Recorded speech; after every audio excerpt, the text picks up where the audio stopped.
Welcome back, everyone. This is the Psyche and Singularity series. I'm going over my book, Psyche and Singularity, Jungian Psychology, and Holographic String Theory. So this is the second episode in the chapter on mandalas, and I'll be going over Jung's concept of the Pleroma, a Gnostic concept of the Pleroma, and Confucius's idea of the virtue of sincerity, in which he describes somebody who has that ultimate virtue.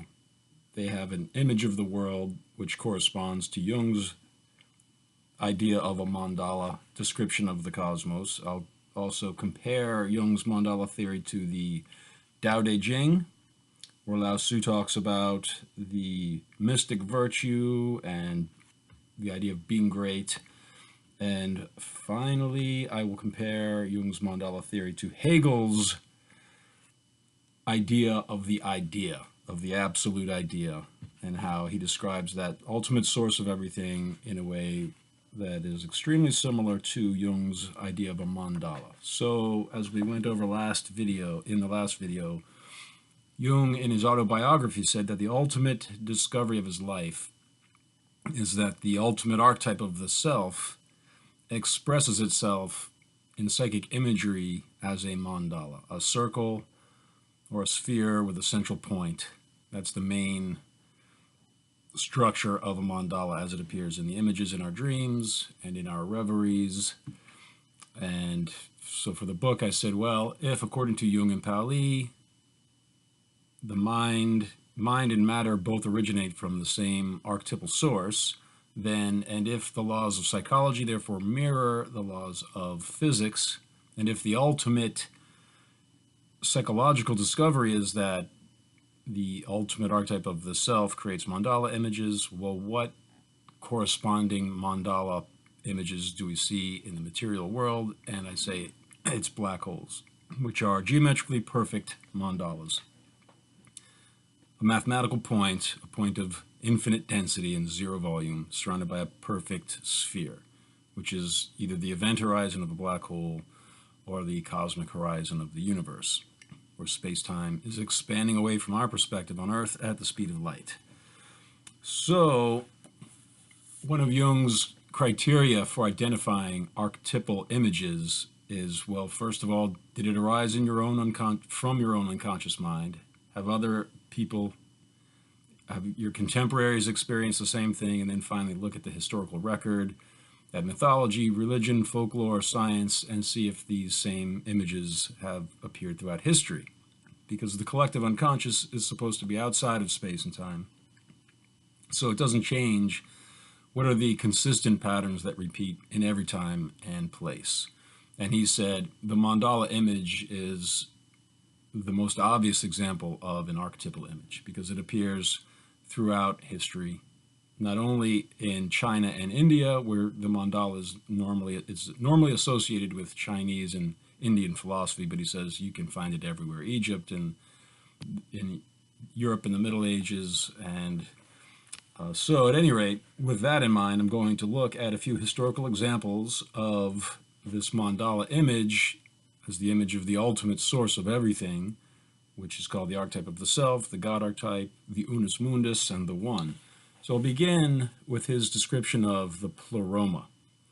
So in the previous video, I talked about how throughout World War I, Jung was undergoing a midlife crisis. He was teaching psychiatry at the University of Zurich. He had 5 children, a house to pay for, and as a family man, it would have been nice to have that dependable position. However, he didn't trust the textbooks he was teaching, and he felt compelled to create his own psychology about the collective unconscious archetypes. So he renounced his position and allowed himself to be pulled into these fantasies that were bubbling up from his unconscious mind. And one of the ways that he constructed all of the upsurgence of collective unconscious material was by writing a book, 7 Sermons to the Dead, in 1916, Septem Sermones ad Mortuos.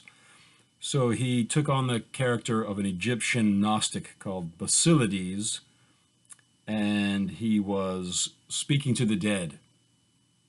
I guess a tribe of a horde of dead souls, souls from dead bodies who have returned to him theologically unsatisfied from Jerusalem, and he began to preach to them this philosophy of the Pleroma. So, in the Seven Sermons to the Dead, Jung writes, "Hear ye, I begin with nothing. That which is endless and eternal has no qualities because it has all qualities. The nothing or fullness is called by us the Pleroma. The Pleroma is the beginning and end of the created world. The Pleroma is the nothingness the nothingness which is everywhere complete and without end. We also are the total Pleroma. For figuratively, the Pleroma is an exceedingly small, hypothetical, even non-existent point within us, and also it is the limitless firmament of the cosmos about us." So that's the most striking parallel with the idea of a mandala. So I'll read that one again. "We also are the total Pleroma, for figuratively the Pleroma is an exceedingly small, hypothetical, even non-existent point within us." This is singularity. "And also it is the limitless firmament of the cosmos about us." That's the cosmic horizon. So the Pleroma is another word, Jung's earliest word for the archetype of the self, which he also calls the unus mundus. And in the book, I compared the Pleroma not only to the cosmos as a whole, the central singularity and the surrounding horizon of the cosmos, but also with the quantum vacuum, each point of which is a miniature black hole. And one of my professors, or a professor on my dissertation committee, F. David Peat, he's a physicist, and he wrote about this parallel between Jung's concept of the Pleroma and the quantum vacuum. And he says in his book, "Like the vacuum state of physics, the Pleroma is at once both empty and perfectly full. And as in Bohm's implicate order, a universe is enfolded within each of its points, for even in the smallest point is the Pleroma endless." And that last sentence was a quote from Jung's Seven Sermons to the Dead. So even in the smallest point is the Pleroma endless. So the Pleroma contains a universe at each of its points. Similarly, the quantum vacuum contains a miniature black hole at each of its points, and as we've discussed in many videos, every singularity contains the whole universe. If you were inside any black hole, if you could be inside the event horizon even of a miniature black hole looking out, you'd see the whole history of the universe simultaneously. All singularities are identical, as we've discussed, according to Leibniz's principle of the identity of indiscernibles. So I'm going to just continue here. For Carl Jung, in his book On the Nature of the Psyche, he talks about Nicholas of Cusa's definition of God as the complexio oppositorum, or the union, the complex of opposites, the union of opposites. And so I want to, I'm going to turn to Carl Jung's other book, Answer to Job, where he talks about the Pleroma, and we'll see how it correlates with the cosmic horizon of the universe. And he says here, Answer to Job, section 5, I'm reading this one from the Portable Jung on page 567. He says, "Although the birth of Christ is an event that occurred but once in history, it has always existed in eternity. For the layman in these matters, the identity of a non-temporal eternal event with a unique historical occurrence is something that is extremely difficult to conceive. He must, however, accustom himself to the idea that time is a relative concept and needs to be complemented by that of the simultaneous existence in the bardo or Pleroma of all historical processes." So the bardo is from the Tibetan Book of the Dead, and it's synonymous with the Gnostic concept of the Pleroma. So continuing here, he says, "What exists in the Pleroma as an eternal process appears in time as an aperiodic sequence. That is to say, it is repeated many times in an irregular pattern." I'll skip down here a little bit, and he says, "When these things occur as modern variants, therefore, they should not be regarded merely as personal episodes, moods, or chance idiosyncrasies in people, but as fragments of the pleromatic process itself, which, broken up into individual events occurring in time, is an essential component or aspect of the divine drama. So the Pleroma is the cosmic horizon, where all events are occurring simultaneously, and he was relating that to the birth of Christ. He says the birth of Christ is an eternal event in the Pleroma, although it happens on Earth at just one point in time. But his idea is that the archetypes exist out at the horizon of the cosmos, and the infinite number of fractal fragments of each archetypal sequence unfold throughout history, but they can all be traced back to their archetypal source. So again, the whole idea is the mandala is the image of the self, the supreme archetype from which all other archetypes originate. And another big part of the idea of the Pleroma is the union of opposites, that the archetype of the self consists of a union of all pairs of archetypal opposites, hot and cold, male and female, the one and the many. Whatever pair of opposites you can think of, they originate in the unus mundus, or the archetype of the self, and they reunite in the same archetype, the image of which is the mandala, and the idea of the mandala of the cosmos. In 1916, Carl Jung was calling that the Pleroma. All right, so let me go back to this book here. And so I will now, this is on page 179 of Psyche and Singularity. So immediately after writing the 7 sermons in 1916, Jung painted his first mandala. So I think that's also important. 1916 was the year Karl Schwarzschild derived the concept of a black hole from Einstein's general theory of relativity. So the same year that the black hole emerged in the collective consciousness from general relativity, Carl Jung wrote the 7 Sermons to the Dead, where he focuses on the Pleroma, which has all of the characteristics of the inside-out black hole cosmos and the understanding of black holes as a mandala and as the crucibles in which all opposites are united. So I will read here from Memories, Dreams, Reflections, Jung's autobiography. He says, "It became increasingly plain to me that the mandala is the center.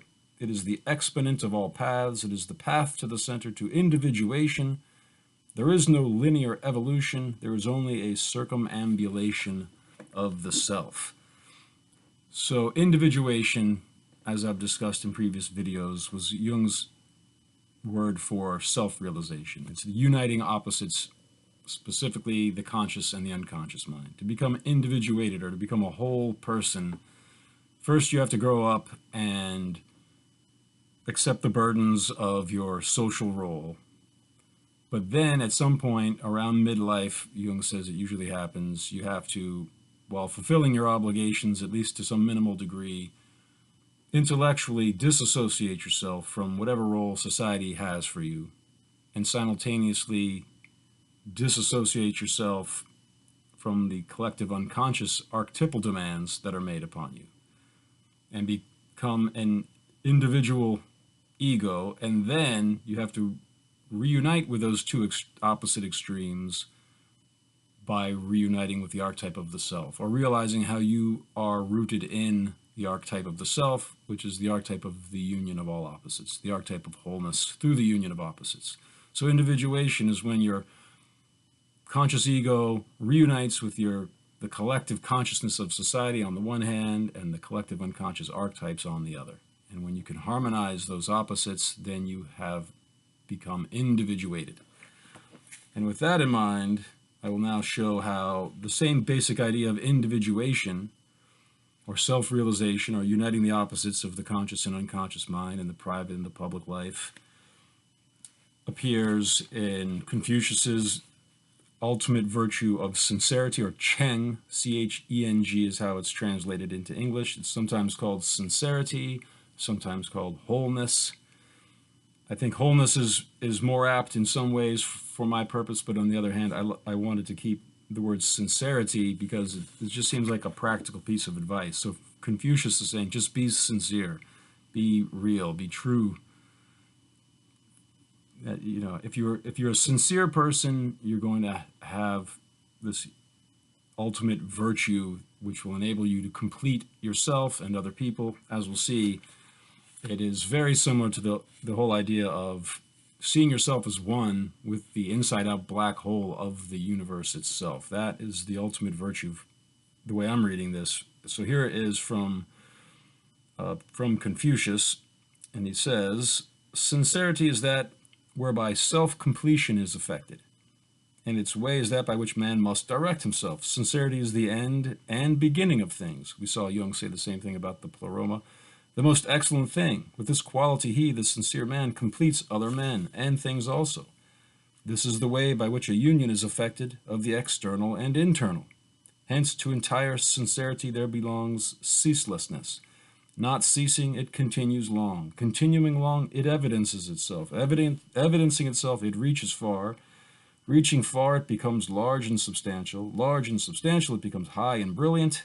And now here's the most pertinent point for the comparison with the cosmic mandala of the universe itself. He says, "The heaven now before us is only this bright, shining spot.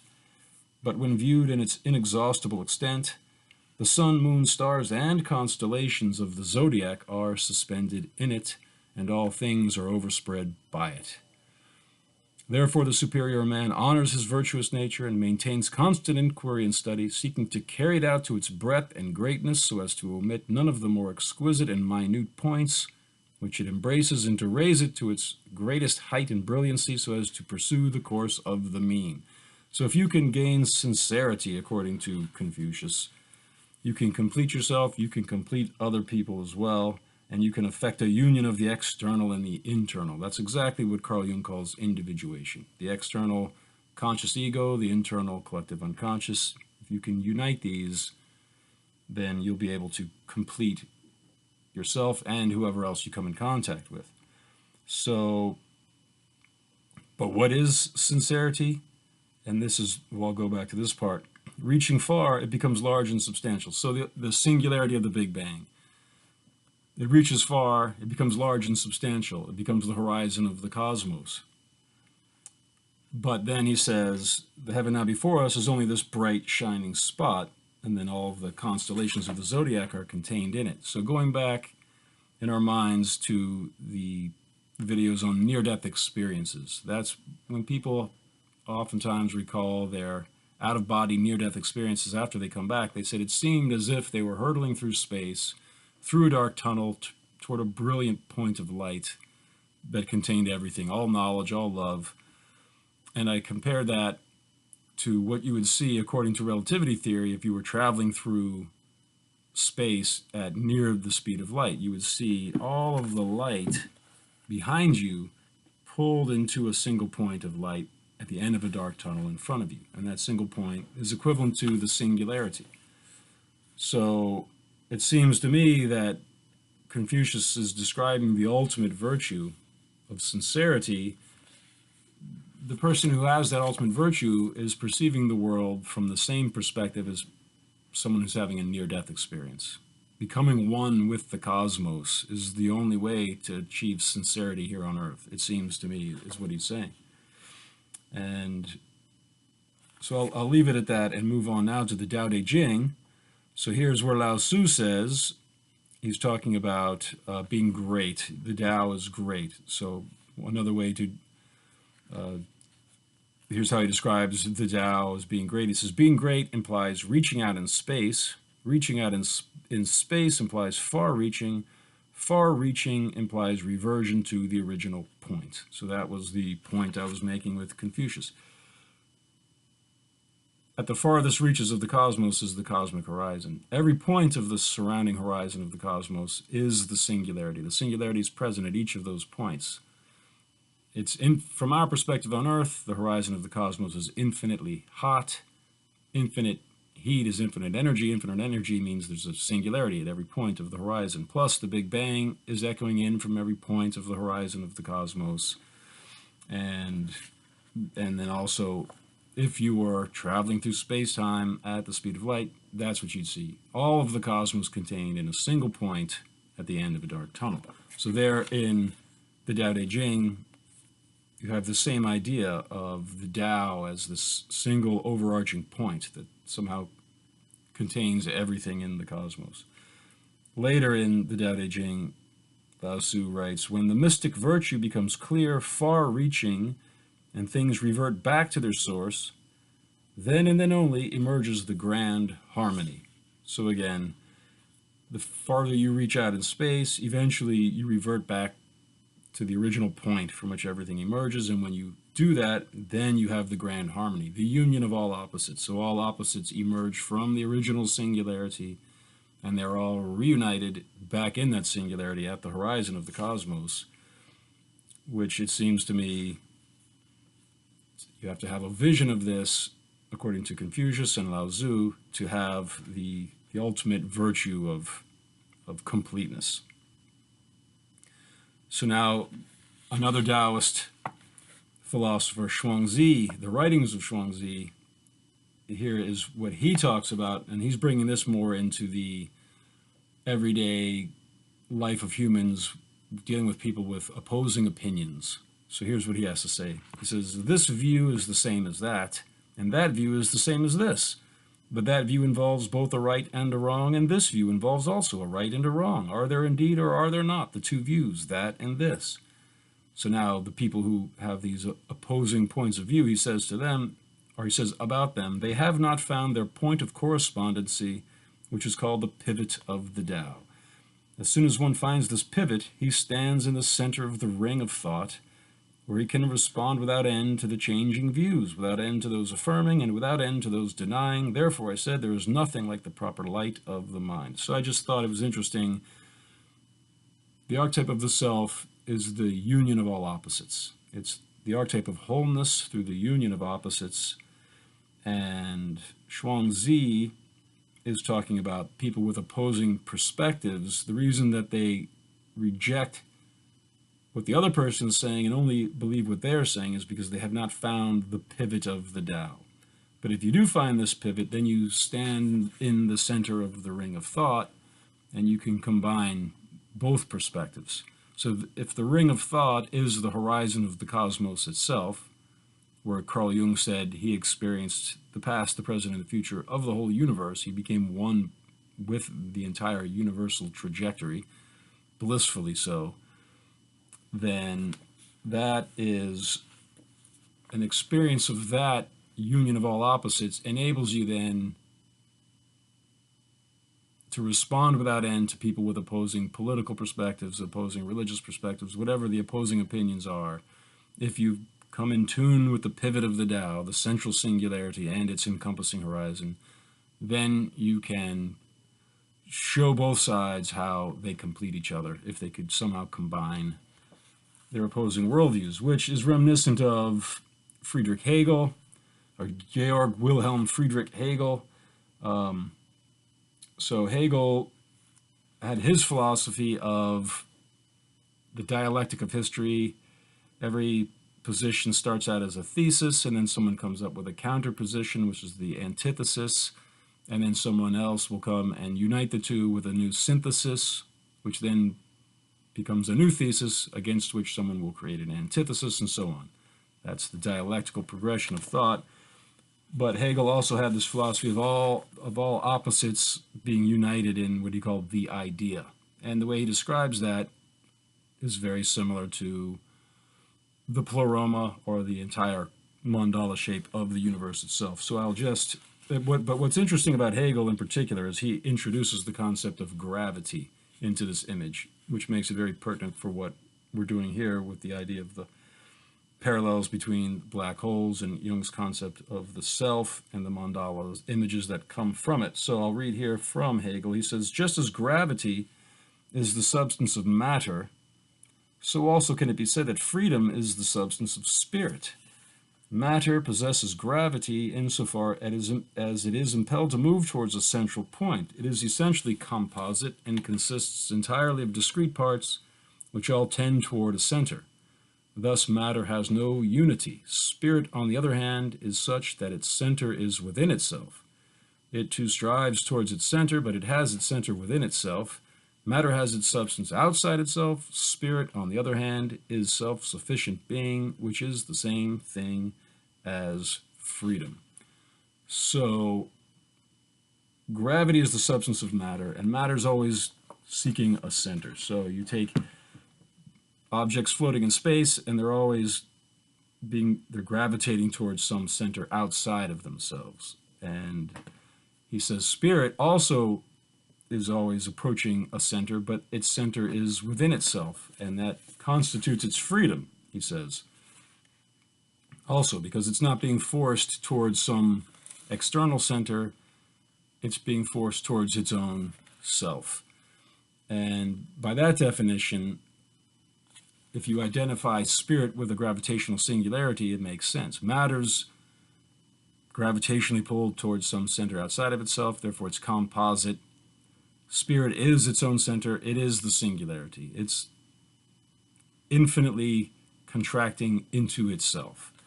So, and I said I was going to talk about Hegel's concept of the idea. Well, that's coming next. That was just his idea of the difference between matter and spirit. But we can see how his definition of spirit there is very similar to the idea of a gravitational singularity, especially when he's contrasting it to the idea of gravity. So spirit is just a point of infinite gravity.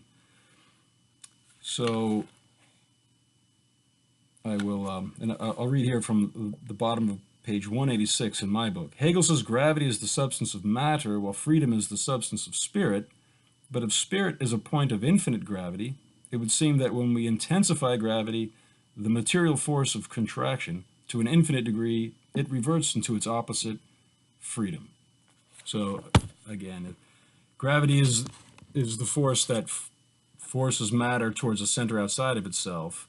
So freedom would seem to be the opposite of gravity. But if spirit is a singularity, then freedom is a point of infinite gravity. It becomes its opposite, which is consistent with Jung's concept of this ultimate archetype of the union of all opposites. So now continuing with Hegel here, now he talks about the idea, which is synonymous with Jung's archetype of the self. It's also synonymous with Plato's idea of the good, the ultimate idea of the good. So I'll just read Hegel. He says, the idea is the central point, which is also the periphery, the source of light, which in all its expansion does not come without itself, but remains present and immanent within itself.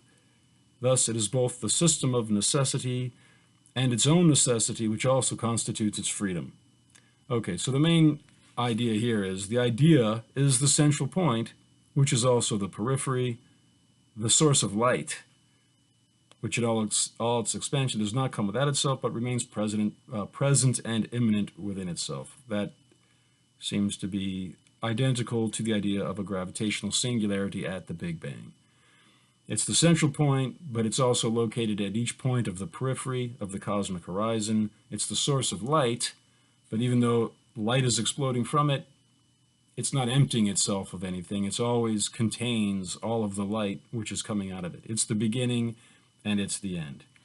And it takes, in particular, the shape of a mandala, a sphere with a central point. So, and this idea of freedom and the singularity, I'm going to read here something from Stephen Hawking. He was talking about how he wrote his dissertation, reversing Roger Penrose's model of a black hole, reversing the time dimension to come up with a new model of the Big Bang. And here's what he said. He says, both the Big Bang and black holes would contain singularities, places where space and time come to an end, and the laws of physics break down. So the laws of physics break down in the singularity. And here's what I write. If the laws of physics do not apply to the singularity from which the forces of nature emerge, then the ubiquitous singularity obeys no law other than itself, and is in that sense totally free, just like Hegel's concept of spirit and the absolute idea. So this was a brief video. Well, a half an hour is not that brief, but in the next video I'll be getting into the details of the mathematical mandala of the Riemann sphere, which led to general relativity and the idea of black holes. And I will also talk about how Jung's theory that opposites are united within the mandala is vindicated especially by Susskind's reunification of, or reconciliation of, general relativity and quantum mechanics in the mandala of a black hole. So that will be in the next video.